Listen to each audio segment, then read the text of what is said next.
자, 포에니 전쟁 이후에 마케도니아 전쟁까지 다 승리한 로마는 정말 이렇게 지중해 전체를 자기의 바다로 만들게 됩니다. 그리고 나서 이제 이후에 일어나는 일들을 배울 텐데, 일단 여러분 학습지 보시면 여기 제목이 뭐냐면 로마 공화정의 위기와 붕괴입니다. 그리고 한 페이지 한 페이지 넘어가고 끝이죠. 약 100년간의 로마는 앞에서 여러분이 봤던 상호 견제와 균형의 로마식이 아니라 상당히 불안한 정치 상황을 펼쳐지게 됩니다. 쉽게 간단하게 얘기하자면 너무 커졌는데 갑자기 이렇게 너무 커진 영토와 여러 가지 그 사회경제적 변화를 정치가 따라가는 과정이라고 할까? 되게 막 탁탁 잘 안 되니까. 특히 로마 공화정에 대한 애정이 이 정치 체제에 애정이 많았기 때문에 사람들이 이걸로 공화정으로 계속 그 영토를 다스리려고 하지만 결국은 포기합니다. 이 넓은 영토는 공화정으로 상호 견제로 다스리기가 쉽지 않다. 뭘로 가야 된다라고 결국 결론이 나죠? 황제가 다스려야 된다. 의외로 한 사람이 그런 효율적인 결정을 내리는 황제의 독재 체제가 그 넓은 영토를 다스리기엔 더 낫다라는 결론을 내리기까지가 100년이 걸렸어요. 여러분이 아는 재미있는 어떤 로마 인물들의 이야기도 대부분 여기에 나오죠. 체크를 하면서 한번 보도록 하겠습니다. 좀 설명을 한 것 같기도 한데, 자, 포에니 전쟁 이후에 어떤 사회 경제적 변화가 있었느냐? 전쟁 포로가 굉장히 많이 발생했겠죠. 다 이겼으니까. 그러니까 노예 수가 엄청 증가했을 겁니다. 좋죠? 좋은 건데 감당할 수 없을 정도로 커지는 게 문제예요. 그 다음에 정복한 속주. 여러분 속주라는 표현 앞에서 잠깐 나왔는데 기억나시나요? 이탈리아 반도 밖에 이렇게 영토 식민지라고 생각하시면 돼요. 그런 거 다 로마 영토 내로 넣으면서 프로빈키아라고 속주라고 불렀습니다. 그 속주는 이제 정복한 땅이니까 지배층들이 다 사라져 있잖아요. 로마의 귀족들이 이제 대농장을 이제 부여받아서 건설을 하고 값싼 곡물을 생산을 하고 이 곡물들이 로마로 들어오는 거죠. 원래 로마 사람들은 로마 인근에서 생산을 해가지고 밀을 이렇게 먹었습니다만 점점 로마 인근에서 생산할 필요가 없어져요. 이런 속주에서 시칠리아라든지 북아프리카, 이집트에서 굉장히 좋은 밀들이 값싸게 노예 노동으로 들어오거든요. 그러니까 사실 소농민들은 몰락하게 됩니다. 곡물 가격이 떨어지고 경쟁력이 없으니까요. 특히 시칠리아라는 그 이탈리아 반도 앞의 섬은 별명이 로마의 유모입니다. 유모. 여기서 나오는 걸로 로마 다 먹여 살린다고. 그리고 이제 이렇게 된 소농민 몰락해서 몰락한 농민들이나 그 노예 노동으로 일자리를 잃은 노예 아닌 사람들. 이런 사람들이 실직자가 되어가지고 도시로 몰려듭니다. 로마. 그래서 이 로마 도시가 인구가 몇 명이었을까 찾아보니까 깜짝 놀랐어요. 이 당시 이미 50만 명입니다. 나중에 이제 재정 들어가면 100만 명까지도 가지만. 그래서 50만이 그 당시 로마에 북적북적거리고 살고 있으니 뭐 이렇게 굉장히 슬럼가도 생기고 사회 불안 세력이 되겠죠. 그래서 이 사람들을 좀 달래기 위해서 아까 말했던 어떤 정책이 나오는 거예요? 빵과 서커스라는 정책이 나오는 것입니다. 물론 사오번은 좀 딴 얘기죠. 몰락하는 사람들도 있지만 이득을 얻어가지고 사치향락으로 가기도 한다. 그러면서 이 빈부격차 굉장히 커지고 있는 그런 상황 시작되었습니다. 여기서 이제 대농장을 이제 원어로 라티푼디움이라고 부릅니다. 체크해 놓으시고 뒤에 설명에서도 이제 사회경제적인 설명으로 좀 많이 나올 거예요. 큰 농장을 얘기합니다. 이런 거 중학교에서도 나오나요? 라티푼디움? 아니, 안 나와요? 정복 사업의 혜택이 골고루 돌아가지 않았다. 귀족들이 속주에 대농장을 운영했고 반면 원래는 10년 정도 복무하면 끝이지만 20년, 30년 장기간 전쟁으로 복무한 평민은 잦은 참전이니까 자신의 땅이 경작되지 못했죠. 그러면서 황폐화되고 뭐 빚도 좀 지고 이러면서 퇴역하고 나서는 빈민화되는 겁니다. 이런 사람들이 한두 명이 아니었다는 거죠.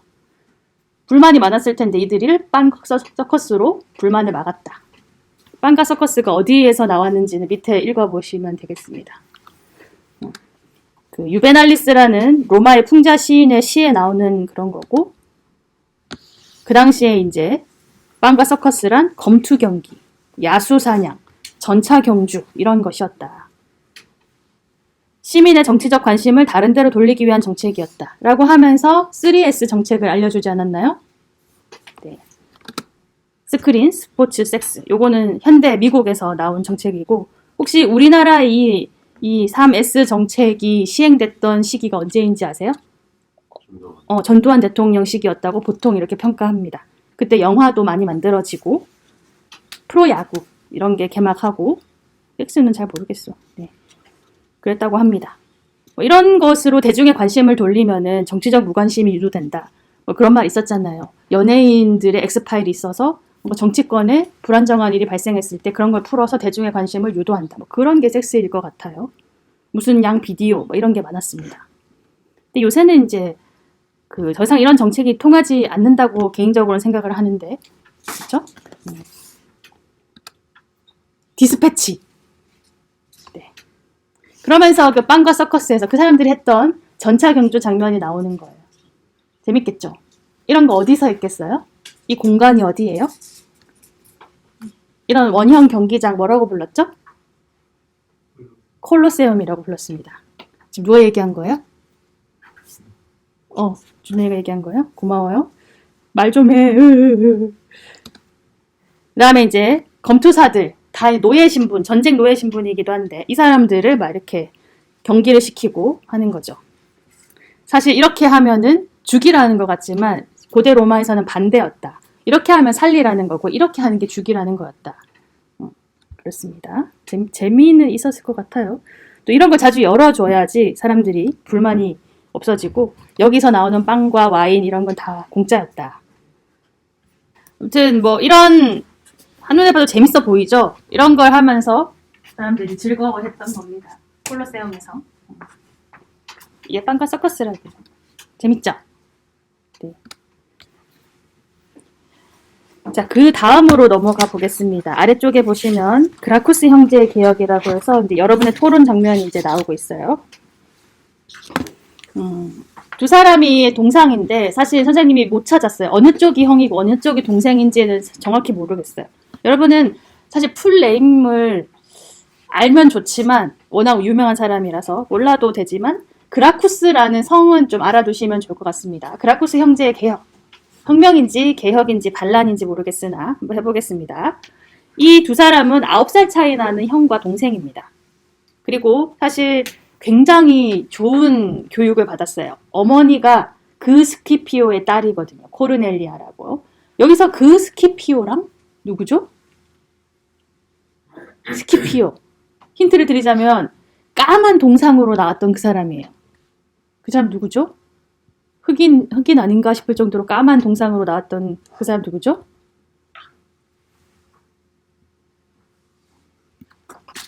강조시켜야겠어. 노수정. 스키피오 기억나나요? 지난번에 잤어. 누구한테 시키라고 그럼. 공결이었고. 자, 이가영. 스키피오 기억나나요? 3차 부인했는데 카르타고에 한니발이 정말 묶여있는 동안에 넘어가서 전투를 유도를 해가지고 그래요. 바로 그 사람이에요. 포에니 전쟁에 그 한니발에 대항한 사람이요. 그쵸? 맞습니다. 그러니까 얼마나 명망 있는 가문의 외손자예요. 굉장히 훌륭한 사람들이라는 거죠. 근데 상당히 가만 있어도 막 집정관 자리까지 올라갈 만한 이 형제가 뭔가 혁명인지 개혁인지 모를 걸 하는데 어떤 건지 한번 보십시오. 개혁 내용이 딱 2줄로 나와 있습니다. 연도도 2개가 있죠. 이거 왜 2개예요? 한 번은 형이 시도했다가 실패하고 9년 후에 동생이 비슷한 걸 한 번 더 시도했다가 또 실패하거든요. 사실 2차 2번입니다. 법안 내용도 비슷하진 않지만 하나씩 보겠어요. 사실 옆에 적혀있는 거는 첫 번째 개혁의 내용인데 읽어보시면 이렇게 되어 있어요.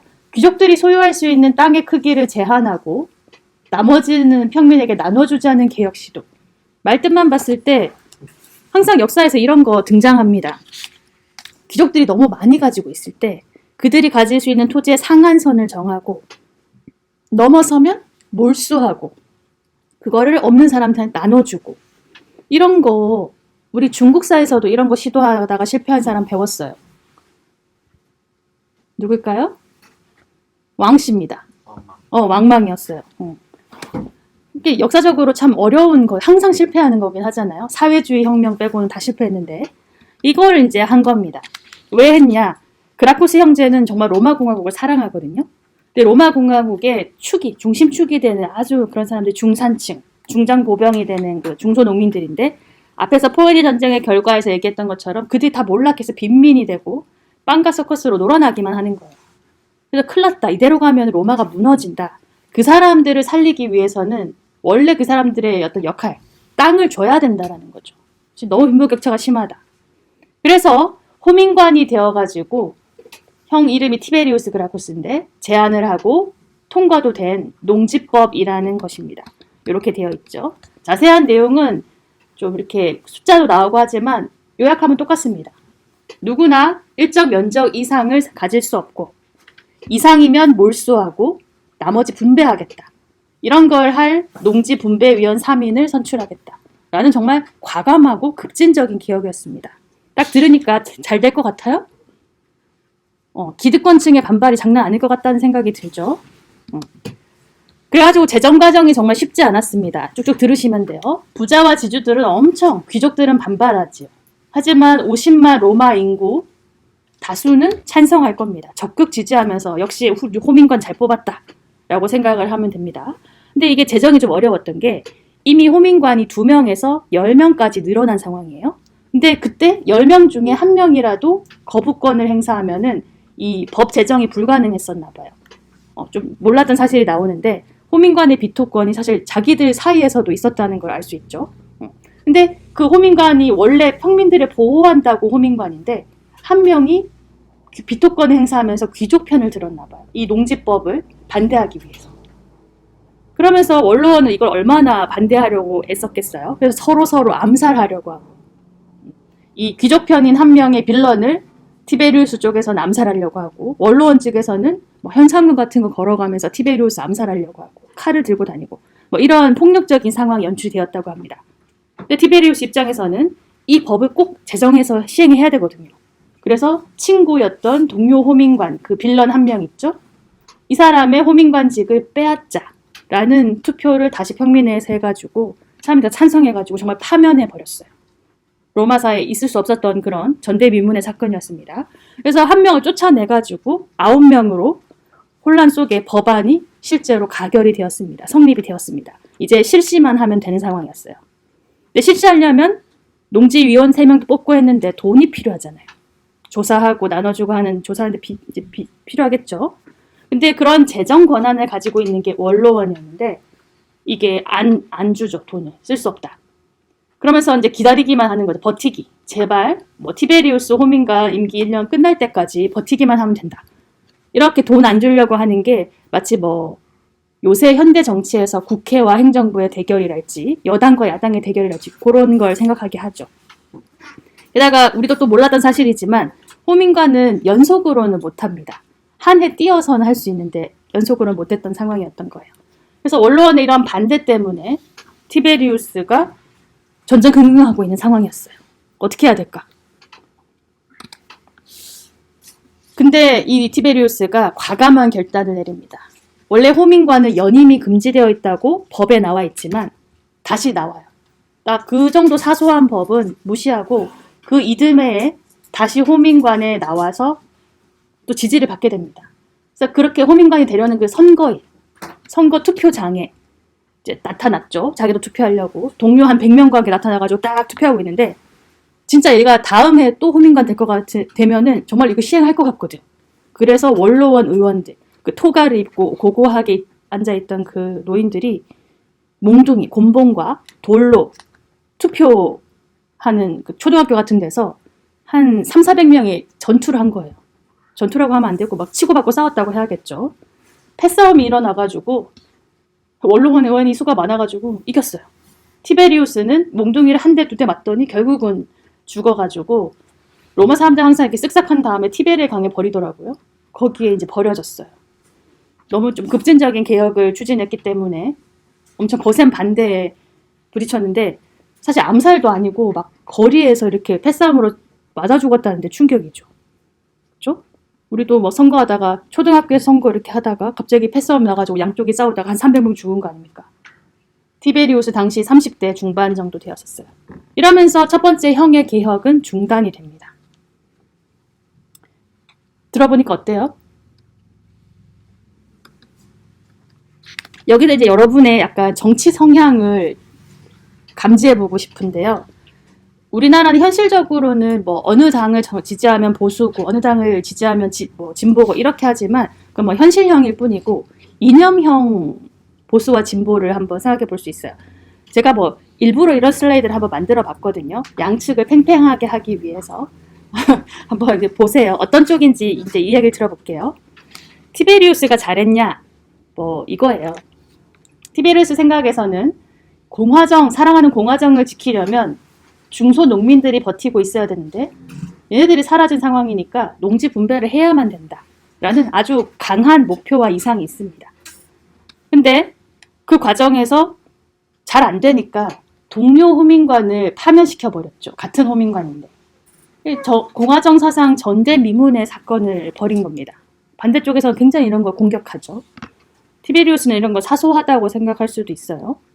그 다음에 사실 원로원이 돈을 안 주니까 이 사람이 특별 조치로 자기가 이제 주도하는 평민회에서 예산을 써버립니다.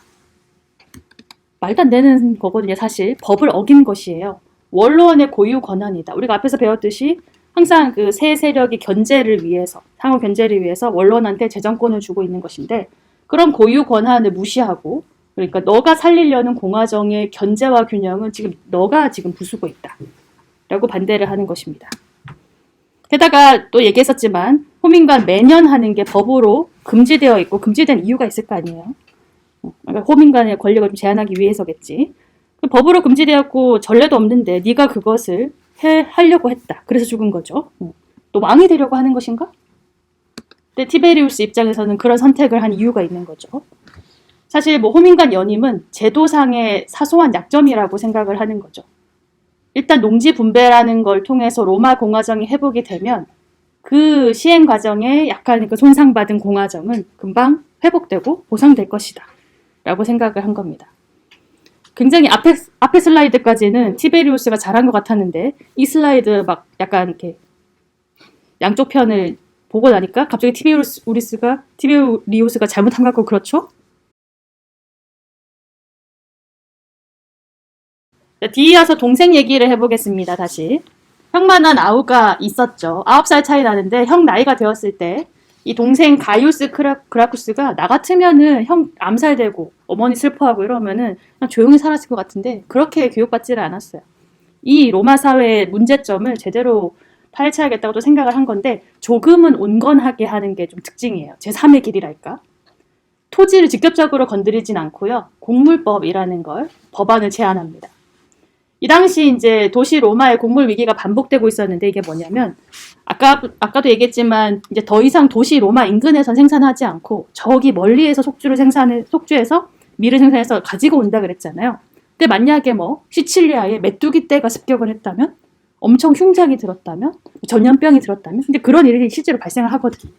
그랬을 때 뭐 세 곳 중에 한 곳이라도 농사가 망치면 로마의 곡물 가격이 자생이 안 되니까 12배, 20배 오르는 겁니다. 더더욱 이제 비민층은 힘들어지는 거죠.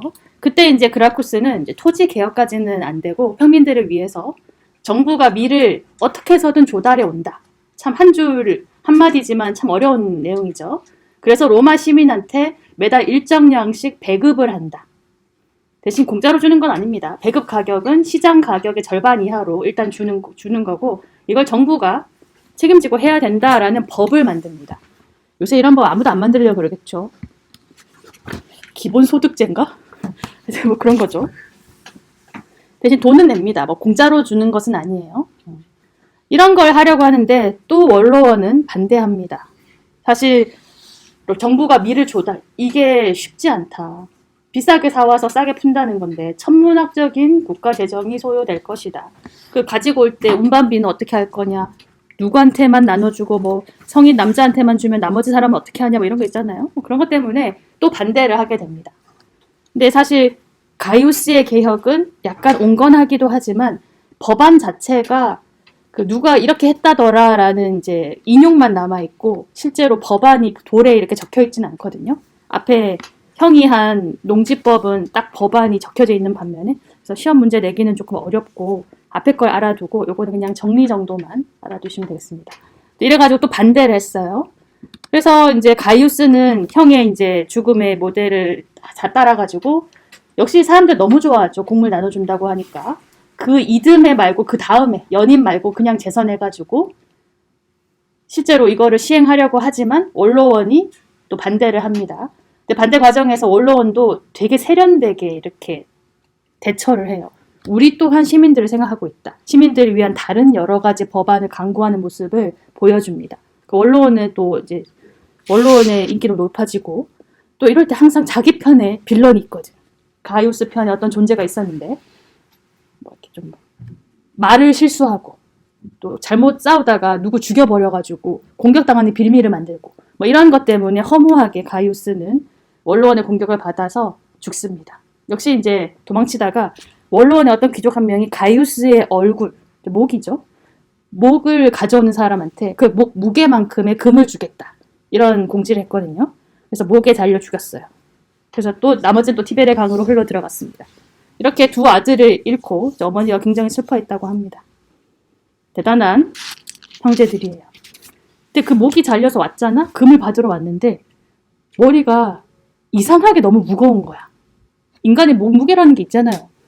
한 100kg 되는 거야. 이게. 아니 이게 무슨 보니까 이 가이우스 목을 가져온 사람이 아주 이렇게 부정한 방법 뇌수를 빼내고 거기 납을 집어넣어가지고 무게를 늘리려고 했다. 뭐 이런 얘기가 남아있더라고요. 안타까움을 그런 식으로 표현하는 거죠. 목을 자른 그 반대파들이 얼마나 파렴치한 사람들이었는지 이런 걸 보여주기 위해서 적어놓은 것 같아요. 이렇게 그라쿠스 개혁이 둘 다 실패로 끝납니다. 이후에 다시 이 문제를 건드리는 사람은 없었어요. 너무 근본적인 해결책이었지만 이제 이후는 그런 거 없이 빵과 서커스가 계속됩니다. 하지만 제가 이제 다 짚지 않았던 그라쿠스 형제들의 다른 개혁들 그리고 곡물 나눠주는 거는 사실 제정식이 들어가서 황제들이 하게 돼요. 필요성은 분명히 있었던 거죠. 이때는 불가능했지만 황제정으로 가면은 몇몇 정책들이 약간 변형되어서 시행되게 됩니다. 네. 그래서 여러분 이제 밑에 요걸 할 텐데 좀 쉬고 할게요. 해주실래요? 아직 두 줄밖에 안 했다는 게 놀랍지만 금방 배운 그라쿠스 개혁은 로마 시민 내부의 갈등이었죠. 빈부격차로 인한. 다 시민이긴 했습니다. 근데 그 다음 줄 한 줄은 동맹시 전쟁이나 스파르타쿠스 노예 반란은 로마 시민이 아닌 사람들이 싸운 겁니다. 동맹시 같은 경우는 완전한 로마 시민권을 달라라고 하면서 동맹시들이 연합해서 로마에 대항한 사건이고 스파르타쿠스 노예 반란은 좀 들어봤죠. 미드도 유명한 게 있고 노예들이 굉장히 전쟁 이후에 많은 노예들이 생겼다고 했잖아요. 그들이 일으킨 반란입니다. 혼란스러운 시기 100년에 대한 이야기를 하고 있는데요. 스파르타쿠스 같은 경우는 이 사람 노예인데 직업이 있었어요. 어떤 노예였죠? 스파르타쿠스는 어떤 노예였습니까? 처음 듣나요? 정현우 학생? 스파르타쿠스 들어봤어요? 처음 들어봐요? 이 사람은 노예긴 노예인데 검투사 노예입니다.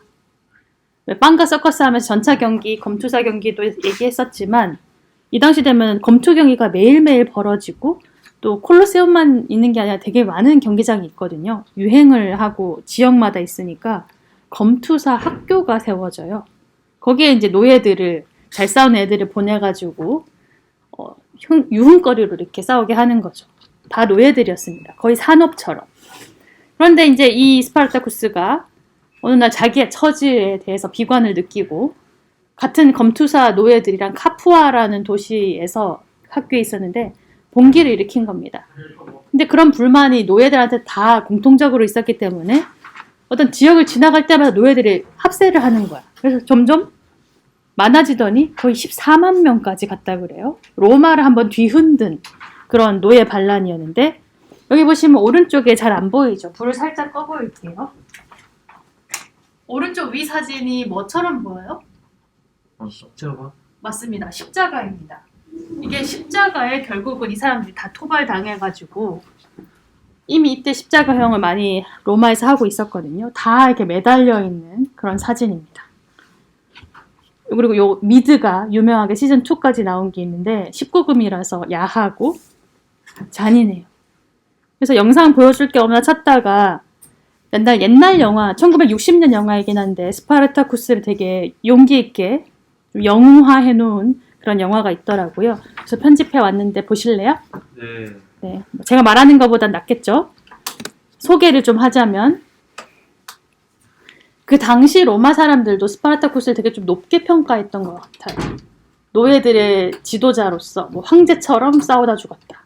당시의 평가였고 플루타르코스가 되게 유명한 사람이죠. 이 사람이 지은 책 중에 플루타르코스 영웅전이라고 해서 자기네 시대에 뭐 알렉산더니 무슨 영웅 몇 명 이렇게 비교해가지고 쓴 게 있는데 거기 스파르타쿠스가 있어요. 용감했다고 이렇게 표현을 하고 있죠. 그 다음에 이 사람 어떤 사람이죠? 칼 마르크스? 사회주의. 맞아요. 그 사회주의 혁명의 이론가 아닙니까? 이 사람이 만들고 레닌이나 뭐 이런 사람들이 실행을 한 거죠. 칼 마르크스가 원래 그 영국에 있다가 미국에 한번 왔을 때 미국 기자가 물었습니다. 역사에서 가장 존경하는 인물이 누구입니까? 스파르타쿠스. 사실 이때 이 얘기하면서 스파르타쿠스가 엄청 뜨기 시작했죠. 뭔가 노예의 신분으로서 해방을 하려는 그런 것, 자유, 해방 이런 키워드가 마르크스뿐만 아니라 그 당시 이제 많은 사람들에게 의미 있었던 것입니다. 그래서 그 영상을 좀 보도록 할게요.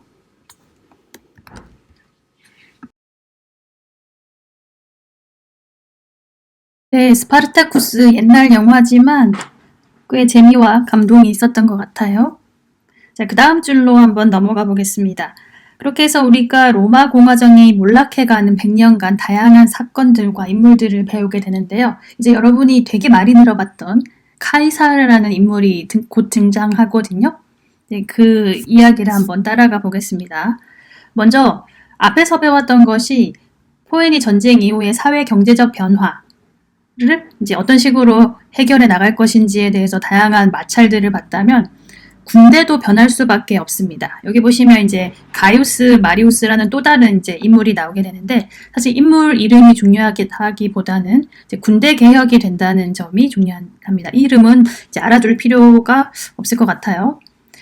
앞서 얘기했듯이 전쟁 이후에 중소농민들이 대거 몰락했고 그라쿠스의 개혁도 실패했기 때문에 더 이상 중장 보병으로 이루어진 시민군, 징병제가 유지되기가 어렵게 됩니다. 그렇죠? 그래서 어쩔 수 없이 계속 전쟁을 하고 팽창을 하기 위해서는 무장도 제공하고 월급도 제공하는 직업군인제로 로마의 군제가 변화하게 됩니다. 그러면서 이제 변화가 여러 가지로 이루어지는데요. 여러분 이렇게 한 5줄 정도로 적어놨지요. 마리우스 장군이 이런 개혁을 했는데 이후로도 계속 이렇게 유지되게 됩니다. 더 이상 징병제가 어렵다. 직업군인제로 상비군제, 뭐 지원병제, 모병제 다 써도 됩니다. 이런 사람들이 이제 특히 빈민들이 대거 입대를 하게 되지요. 그리고 전쟁에 승리하면은 유능한 지휘관 아래에서는 항상 승리할 테니까 병사들과 전리품을 나눠 갖게 됩니다. 그렇죠? 로마 시민들보다는 뭐 반도나 기타 식민지에서 모집한 직업군인들로 채워지게 됩니다. 그래서 가장 큰 변화는 이제 사병화되었다는 것이죠. 딱히 사병은 아닙니다. 근데 사병화가 되어가고 있다는 것이고, 그리고 이런 지휘관들이 공을 많이 세우고 로마로 돌아와서 정치계에 입문하는 사례들이 점점 더 많아집니다. 100이면 100 그렇게 돼요. 마리우스와 술라 같은 참 개인적인 업적이 많은 사람들인데 여기서는 그냥 이런 군인 정치가들, 군벌이 많이 등장해서 서로 대립했었다. 이 정도 알아두고요. 그 다음에 여기 나오는 폼페이우스, 크라수스, 카이사르도 처음엔 전부 다 군 지휘관으로서 저기 변경에 가서 군 지휘 장교로서 공을 세우고 돌아와서 그 인기로 인해서 정치에 또 입문한 사람들입니다. 많이 들어보셨을 텐데요. 특히 이 세 인물이 초반에는 약간 균형을 이루면서 세 명의 머리가 정치를 했다고 해서 삼두 정치라고 합니다. 여기 보시면 결혼 동맹을 맺기까지 했던 걸로 알 수 있죠? 근데 이제 이 셋 중에 셋일 때는 안정적이었는데 크라수스라는 로마의 가장 대부호로 유명한 사람이 다른 사람들에 비해서 자기가 군사적인 공적이 좀 부족하다. 그래서 파르티아 원정을 떠나게 돼요. 네, 여기서 이제 먼저 사망을 하게 됩니다. 그럼으로써 이제 안정적이던 삼강 체제가 사라지고 폼페이우스와 카이사르 둘만 남게 되죠. 둘만 남으면 또 이 라이벌이 되어서 싸우게 되거든요. 그러면서 이제 여러분이 아는 그 카이사르의 이야기가 나오는 것이죠. 이 두 명 정도입니다. 처음에는 폼페이우스 쪽이 더 인기가 높았습니다. 왜냐면 여기 나와 있듯이 지중해 해적들을 소탕해서 인기를 누린다든지 굉장히 곡물이 많이 나는 시리아와 이집트 같은 부유한 속주를 만든다든지 그런 역할을 했거든요. 그래서 카이사르는 폼페이우스와 대결하기 위해서는 장기적인 시각으로 자기도 뭔가 대단한 전쟁 공적을 이뤄야겠다라고 생각을 하고 어디로 원정을 떠나냐? 예, 들어본 적도 있을 것입니다. 카이사르가 이때 이제 원정 가서 그들을 정벌하면서 이렇게 지휘하면서 남긴 전기도 남아 있거든요. 현재 갈리아입니다. 갈리아 지역에서 무려 9년이나 있으면서 갈리아족을 교화시키기도 하고 정벌하기도 하고 그러면서 굉장히 그 사병화되어가는 그 자기의 군사들과 함께 살았던 것이죠. 그렇게 해서 이제 로마로 승전보가 전해질 때마다 인기가 높아지고 있었는데 그런 상황에서 이제 폼페이우스가 더 카이사르의 인기가 높아지면 안 되니까 소환장을 발부하게 됩니다. 이게 소환장이라고 나와 있죠. 군대는 그냥 갈리아 지역에 남겨두고 카이사르 혼자 로마로 돌아오시오 라는 소환장을 발부하게 됩니다. 이때 카이사르는 이미 다 느낌이 오겠죠. 나를 제거하려고 하는 것이구나. 정적이로서 그럼 폼페이우스가 나를 제거하려고 하는 것이구나. 그래서 카이사르는 굉장히 많이 고민을 하다가 일단은 군사를 데리고 옵니다. 그리고 또 한 번의 이제 경계선이 있죠. 여러분 이거는 상식으로 꼭 알아두었으면 좋겠는데 당시 로마 영토 그리고 여기 지나면은 뭔가 변경 이렇게 경계선으로 여겨지고 있던 강이 있습니다. 이탈리아 북부의 이 강의 이름은 바로 루비콘 강입니다. 많이 들어보셨죠? 이따 지도에 루비콘 강이 어디쯤인지 짚어드릴게요. 이 루비콘 강에서 군대를 데리고 이 강을 건너면 대대로 반역자였고 여기서 무장 해제로 해야 로마로 개선을 해야지 이제 반역이 아닌 것인데 그렇게 갈 경우는 폼페이우스한테 숙청당할 위기인 것입니다. 그래서 카이사르가 굉장히 고민을 하다가 이 말을 하면서 루비콘 강을 건너서 로마로 진격하죠. 네, 바로 주사위는 던져졌다. 굉장히 요즘에도 많이 쓰는 말입니다. 어떤 어려운 결단을 내리려고 할 때, 딱 내렸을 때 이런 말을 많이 쓰지요. 그래서 이제 기원전 47년 로마로 진격한 카이사르와 폼페이우스가 로마 내전을 시내에서 계속 3년간이나 싸웁니다. 그리고 나서 마침내 카이사르가 승리를 하는데 여기서 이제 새로운 관직명이 하나 나옵니다. 종신 독재관이라고 되어 있죠. 이거는 원래 있지 않았던 관직이에요. 로마의 최고 정무관인 그 대통령격의 콘술은 집정관 항상 2명으로 한 달간 교대로 이렇게 직무를 보기 때문에 둘 사이에서도 견제하는 그런 효과가 있었어요. 근데 그런 것을 하지 않고 종신, 게다가 이제 영원히 죽을 때까지 독재관, 그런 관직을 만들어서 취임을 한 겁니다. 이러한 모습이 기존의 견제와 균형의 혼합 정체를 이룬 로마 공화정을 그 전통을 완전히 깨트리고 왕이 될 것 같잖아요. 그래서 다시 원로원들이 여기 다음 줄에 보시면 공화국을 지켜야 된다. 독재를 하는 카이사르, 참주를 없애야 된다. 라고 하면서 카이사르를 암살하게 됩니다. 이때 여러분이 카이사르를 암살한 그의 친후, 굉장히 유명한 이름을 또 들어보셨을 거예요. 같이 갈리아 지역에서 오랫동안 원정을 함께하기도 했던 친구거든요. 부하이죠. 바로 브루투스입니다. 브루투스가 이제 마지막에 이렇게 카이사르를 찌르니까 카이사르가 브루투스 너 맞아 뭐라고 했던 그런 이야기는 너무나 유명하죠. 실제로 로마 그 당시의 기록에도 브루투스 너 맞아까지 이름을 이렇게 지칭하진 않았고요. 아이야 너 맞아라고 이렇게 기록이 되어 있습니다. 아이라는 건 이제 약간 자기보다 나이가 어리고 또 굉장히 사랑했던 그런 부하를 부르는 말이겠죠. 그래서 카이사르가 왕이 될 뻔했지만 왕이 되지 않았습니다. 여기서 이제 선생님이 카이사르를 각 나라별로 어떻게 다르게 부르는지 알려드리겠습니다. 이제 로마식으로 라틴 표현으로는 카이사르라고 읽고요. 그 다음에 영어로는 어떻게 이렇게 말하죠? 시저라고 하고요. 독일에서는 카이저라고 합니다. 다 이제 철자는 같습니다. 그래서 나중에 독일 근대 시대 독일 황제를 카이저라고 하죠. 러시아로도 이게 이어져요. 러시아도 사실 동로마 제국의 한 맥을 잇고 있는 그런 제국이거든요. 러시아 황제의 명칭인 짜르도 그 시저입니다. 카이사르입니다. 마지막으로 이탈리아에서는 카이사르를 어떻게 발음하냐면 체사레라고 합니다. 체사레. 네. 이렇게 하여튼 다양하게 각국으로 이름으로 부르고 있는데 이 카이사르가 황제는 아니었습니다. 종신 독재관에 취임해서 아마 암살당하지 않았으면 1대 황제가 될 수도 있었겠죠. 하지만 암살당했기 때문에 황제는 아니었습니다. 그 사실을 알아두고 자, 이렇게 카이사르가 암살되고 난 다음에 전국의 주도권은 다시 원로원 쪽인 그 공화국의 전통을 지키려는 공화파로 넘어갈 줄 알았어요. 근데 그렇지 않고 로마 시민들이 굉장히 카이사르를 사랑한 겁니다. 인기가 엄청 높았어요. 그래서 카이사르를 암살한 파들을 밖에 나가지도 못하게 합니다. 때려 죽일까봐.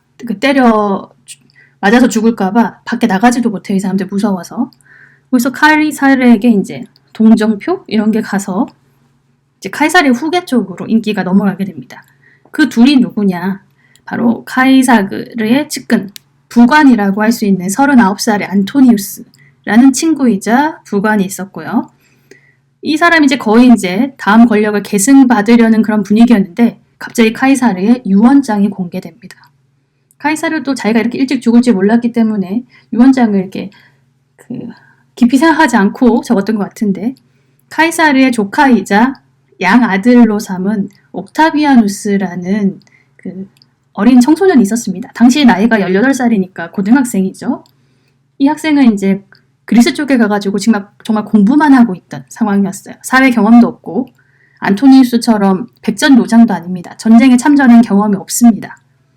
그래서 18살짜리와 39살의 백전노장이 누가 진정한 카이사르의 후계자인지를 이제 겨루게 되는데 여기서 의외로 누가 이기죠? 어린 옥타비아누스가 이기게 되는 게 또 역사의 아이러니입니다. 자, 여기까지 배운 내용들 지도로 잠깐 보여드릴게요. 자, 이게 로마의 속주들을 이제 표현한 지도인데 좀 확대를 해보면 여기 지역이 바로 카이사르가 9년간 원정한 갈리아 지역입니다. 오늘날의 프랑스 지역이라고 생각을 하시면 되겠죠. 주사위는 던져졌다. 너무나 유명한 말이고 루비콘 강이 여기쯤 있습니다. 제가 찾아본 건데요. 생각보다 로마에서 상당히 멀리 떨어져 있다는 걸 알 수 있죠. 이야기도 해드려야겠네요. 카이사르가 이분인 것 같고요. 몽둥이나 칼 같은 단도 같은 걸로 찌르고 있는데 이게 브루투스 너 맞아 그 장면이잖아요. 그래서 브루투스를 알려드린 김에 이 이야기도 해드리려고요. 15세기 르네상스 시대에 단테의 신곡이라는 아주 긴 대서사시가 있습니다.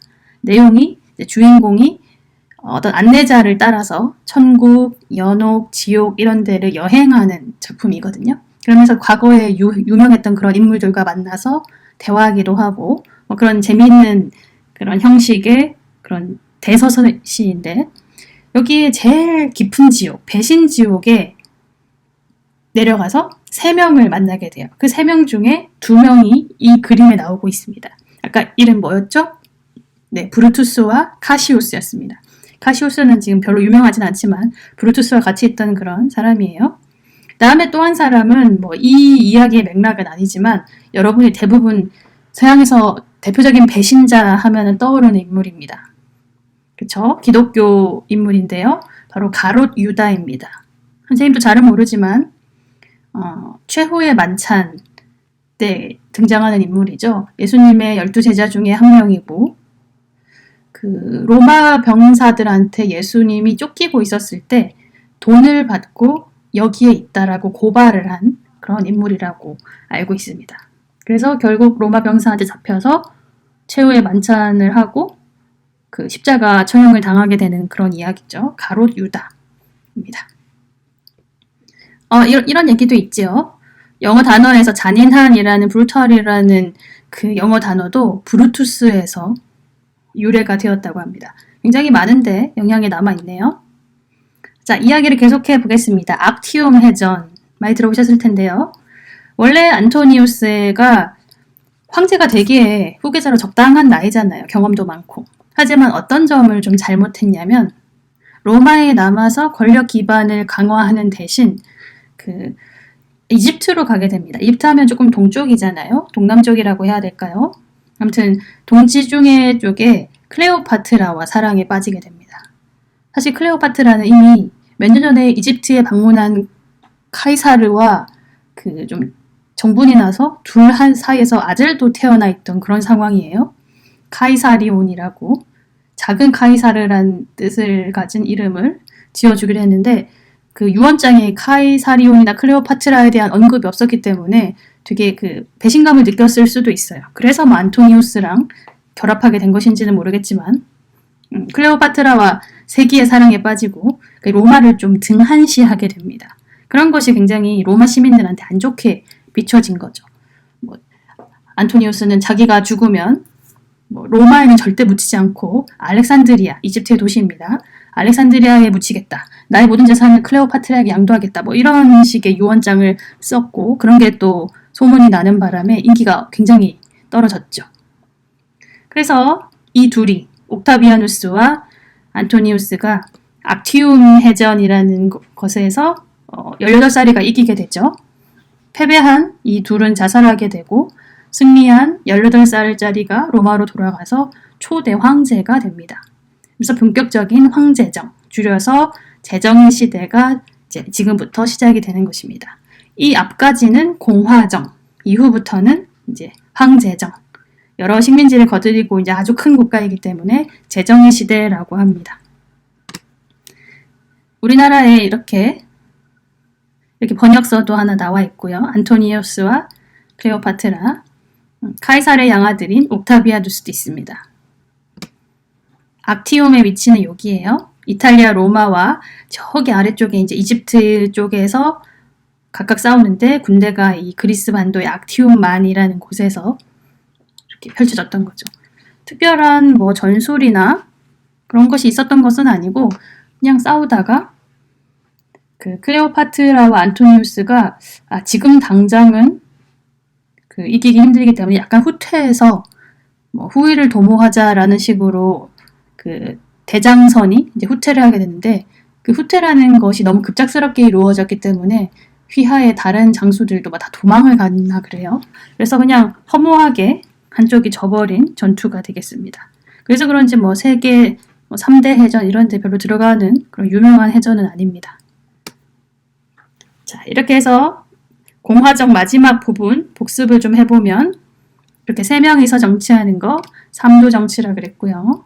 카이사르는 폼페이우스를 물리치고 황제가 아니라 그냥 독재자, 종신 독재관 이렇게 했었죠. 카이사르를 누가 죽였냐? 원로원 세력이라고 생각하면 되겠죠. 너무 인기가 있었기 때문에 자, 카이사르의 양자, 후계자 이름 뭐였죠? 6글자 옥타비아누스입니다. 네, 이 정도로 하고 다음 시간부터는 이제 로마 황제정 시기를 자세하게 배워보겠습니다. 수고하셨습니다.